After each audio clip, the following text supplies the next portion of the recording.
Last বলে আসলে যেভাবে সিলেট ম্যাচটা জিতলো, ফিলিংসটা কেমন? এটা একটা অদ্ভুত ফিলিংস।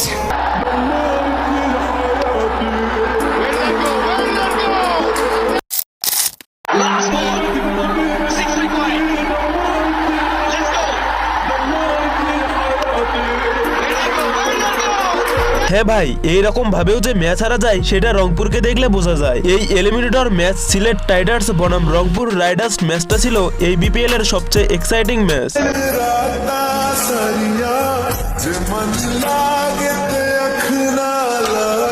ভাই জিতে তো চাচারা, হেরে যায় তো ভাতিজারা। ভাগ্যবতী তো সেই নারী যাকে কিনা তার স্বামী অন্য কোনো পুরুষকে নিজের শরীর দেখানো তো দূরের কথা, তার সৌন্দর্য কারো সামনে উপস্থাপন করবে না। যাই হোক ভাই, অনেক হয়েছে, এবার দোচেন তো ভাই। আর দোচাদুচির ভিডিও ছাড়িলে ছাইরেন, সবাই সাপোর্ট করবে।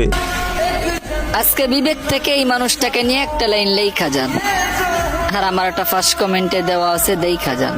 সিলেট টাইগার্স টস জিতে আগে বোলিং করে রংপুরের মতো শক্তিশালী ব্যাটিং লাইন আপকে ধসিয়ে দেয় মাত্র 111 রানে। যেখানে সবাই ভাবছিল ম্যাচটা সিলেট টাইগার্স ইজিলি জিতে যাবে, সেখানে রংপুরের বোলাররা করে দেখালেন উল্টাটা। আলিশের দারুণ বোলিং, নাহিদের প্রেস, মুক্তার কাটারে সিলেট এক প্রকার ম্যাচ থেকে ছিটকে ফেলে দিয়েছিল। ফাহিম আশরাফের লাস্ট ওভারের লাস্ট বলে লাগতো 1 বলে 6 রান। স্ট্রাইকে ক্রিস ওয়াক্স, যিনি এই বিপিএল এর প্রথম ম্যাচে প্রথম ব্যাটিং নেমেছিলেন, 1 বলে 6 রানের অসাধ্যকে সাধ্য করে ফেলেছেন ক্রিস ওয়াক্স। ফাহিম আশরাফের লাস্ট বলে ছক্কা হাঁকিয়ে সিলেট টাইগার্স জয় এনে দেয়। ম্যাচটা হারার পরপরই কান্নায় ভেঙে পড়েন রংপুর রাইডার্সের পরিচালক শাহরিয়ার তামিম। মাঠে লুটে পড়েন আলী, জেতার আনন্দে শেষদায় লুটে যান সিলেট টাইগার্সের উপদেষ্টা ফাহিম আল চৌধুরী। তবে ভাই, দুই দলে অনেক ভালো খেলছে, এটা কিন্তু বলতেই হবে।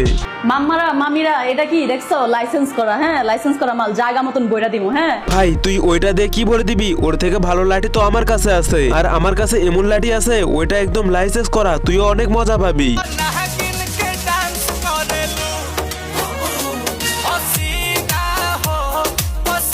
আরে হালা মাইকারে মা গহিসি, এবার একটু থাম ভাই, এর মুখটা দেখি বিলাইয়ের পাচার মতো। আর তুই যেমনে মানুষের সরিষা খেতে লাফাইতাছিস, কখন জানি সরিষা ক্ষেতের মালিক এসে এমন জায়গায় ভরে দিবে তোর লাফানি বের হবে। তো গাইস, ভিডিওটি এই পর্যন্তই। কেমন লাগছে অবশ্যই কিন্তু কমেন্ট করে জানিয়ে দিবা। সবাই ভালো থাকবা, সুস্থ থাকবা, এন্ড লাভ ইউ অল।